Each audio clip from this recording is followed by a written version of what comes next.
Alyssa Collette, and this is my head to toe assessment video.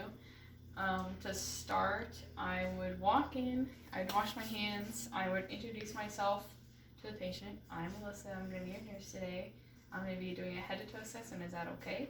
Yes. What is your name and date of birth? Noah, 6'4", 98. Okay, I'm going to double check that with your wristband. I would use the two identifiers to make sure that his name and date of birth are correct. Okay, I'd have a general conversation with him to assess his psychosocial,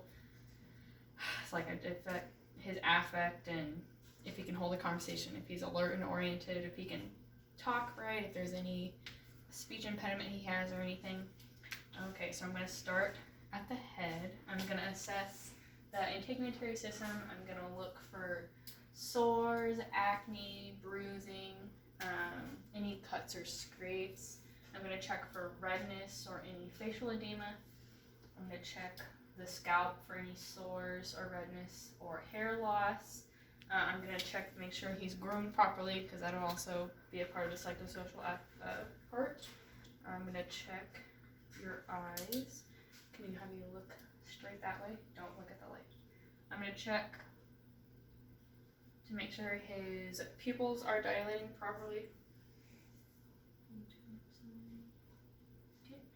And also with the pen light, I can have him follow this, just for this. Don't move your head, just your eyes. Make sure his eyes move okay. You can check his ears, make sure there's no overproduction of cerumen or anything. I can check his nose, make sure they're clear. If there's any septum deviation, go ahead and open your mouth. I can check for any missing teeth, any plaque, excessive bad breath. Make sure that the mouth is moist and he doesn't have any thrush on his tongue or anything. I can also check for any redness or swelling in the back of the throat.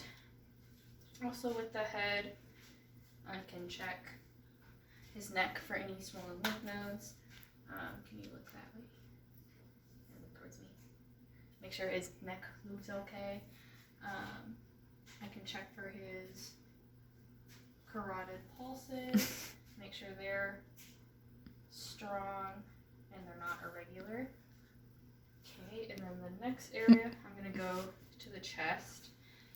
For the chest, I would look at the skin and make sure there's no self-harm or burns or scars or anything like that. And then I'm going to check his breathing sounds.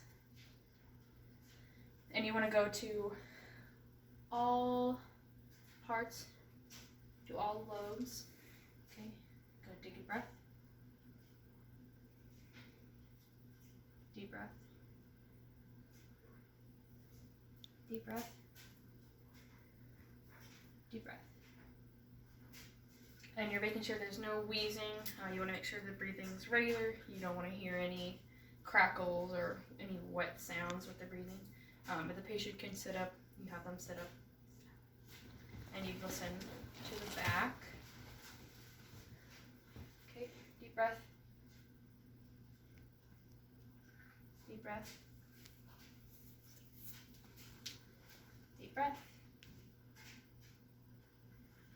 Another deep breath. Okay. And then also with the chest, you can't really assess anything that's musculoskeletal because it's just the chest. You could listen for the apical pulse, which is going to be at the 5th intercostal space in the mid-clavicular line. So that I could, obviously I would take your shirt off and I would find it, but I already know it's going to be like right below your nipple. And you would auscultate that for a whole minute. You want to make sure, you want to check the rate, rhythm, and strength. Okay, go ahead and lay it back down. And then also, then you would move to the arm. Do this. Okay, and then with this, again, checking the integumentary system, looking for any self-harm, scars, bruising, burns. You want to make sure that the skin is a good color. You want to make sure it's a good temperature, make sure the circulation is good. You want to check sensation, so Does that feel the same on both sides? Okay. And then you just want to make sure. Okay. Try to move your arms up. Move your arms up. Move them up against my push. Okay. Okay. Grasp my hands. Make sure that the grasp is the same strength on both sides. Because you want to check if they have any unilateral weakness. Okay. You want to check for capillary refill. Make sure it's less than 3 seconds. You make sure the skin's warm, has good color. You want to check for any cyanosis or anything. Okay, do you have any numbness or tingling in your hands or your arms? No? Okay. Okay, we'll just go to we'll go to gastrointestinal next. Here you want to ask if there's any pain, because if you do that area last. Do you have any pain in your stomach? A little bit. Where? Lower part. Right over here or over here? Right here. Right there? Okay. So if there's pain over there, you want to percuss and palpate that area last so you don't have any referred pain. First, you're just going to inspect, see if there's any scarring or anything. This would be if you had like G-button or anything. Assess if it has any inflammation, drainage, if it's got any redness to it. And then you're going to auscultate all 4 quadrants, looking for any hypo or hyperactive vowel sounds or any absence of vowel sounds. And you just want to go in a circle.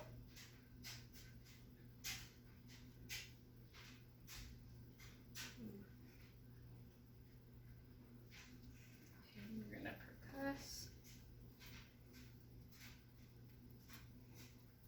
And since you had pain in that area, I'm going to make that one my last stop. Okay, does that hurt? Do you feel any tenderness? No. No. You want to make sure that there's no distension or discoloration or any abnormalities, or if there's like a hard area or something. Okay, and then I would do the gastrourinary system. I would ask about if it's difficult to pee, what the pee looks like, if there's any foul odor or color or blood, if there's any sediment, or if it's cloudy. I'd ask if they're urinating regularly, if they're going too often, if it hurts, or if it feels like they're not emptying their bladder all the way, or if they're incontinent. I'd also ask about sexual intercourse, if it's painful, or if they're having any problems. Then next, I would check the legs. So here I would look for all the pulses underneath the knees and the anterior tibial or the dorsal popliteal, this one. If you can't palpate them, then you would get a Doppler to look for them. Again, you want to look for any self-harm. You want to make sure everything's the same color. You want to check for edema, check for hair growth, make sure that sensation is the same on both sides. Make sure that their range of motion, does that hurt? No, make sure their range of motion is okay. I'm going to have you, can you flex your feet towards your nose? And then point your toes. Make sure that it can flex and extend. Can you wiggle your toes? Make sure everything's good there. Check for capillary refill again. Make sure that they're getting enough circulation.